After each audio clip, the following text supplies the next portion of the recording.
তাই আজকে আমরা সবাই বলি, আমরা শিখবো, আমরা করবো এবং আমরা গড়বো।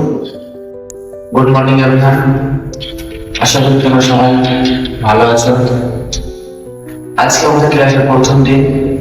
অবশ্যই আজকে একটা মোটিভেশনাল স্পিচ দিয়ে সামনের ক্লাস আমরা আরম্ভ করবো। আমরা এখানে এসেছি ঠিক কিছু একটা লক্ষ্য নিয়ে। লক্ষ্যটা কি? নিজের পায়ে দাঁড়াবো, নিজের ভবিষ্যৎ নিজের হাতে গড়বো। এই নিজের ভবিষ্যৎ নিজের হাতে গড়ার জন্য শিক্ষা অত্যন্ত জরুরি। শিক্ষার মধ্যে বিতরণী শিক্ষা এবং কারিগরি শিক্ষা এমনই এক শিক্ষা যেটা তোমাকে স্বনির্ভর করে তুলবে। জীবনে সফল হতে গেলে তোমাকে বিতরণী শিক্ষা, কারিগরি শিক্ষা অর্জন করতেই হবে, তাহলে তুমি একমাত্র সফল হতে পারবে। আজকে আমরা এসেছি সেলাই শেখার জন্য। এই সেলাই শুধু কাপড় জোড়া না, এটা হচ্ছে আত্মনির্ভর ব্যক্তি হওয়ার প্রতীক।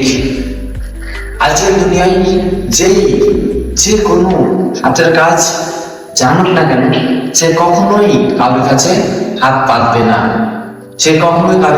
পাতবে না। কারণ নিজ হাতের কাজ মানে নিজ মান সম্মান, নিজ শক্তি। আজকে আমরা শিখবো, কালকে আমাদের হাতের তৈরি পোশাক বাজারে দেশে আমদানি রপ্তানি হবে। আমাদের হাতের কাজ, বা আমরা এখানে এসেছি সেলাই কাজ শেখার জন্য। এটা শুধু উপার্জনের কাজ নয়, এটা আমাদের সম্মানের কাজ। হাতের কাজ মানে মনের শিল্পী। যে কেউ হাতের কাজ হোক না কেন, সে তার নিজের জীবন কোনো একটা কাপড় মেকিং করছে, ড্রেস মেকিং করছে। এই ড্রেসটা কি করছি? নতুন ভাবে গড়ে তুলছি নিজের জীবন, এবং একটা কাপড় যখন আমরা তৈরি করছি নতুন ভাবে গড়ে তুলছি। তাই আজকে আমরা সবাই বলি, আমরা শিখবো, আমরা করবো এবং আমরা গড়বো।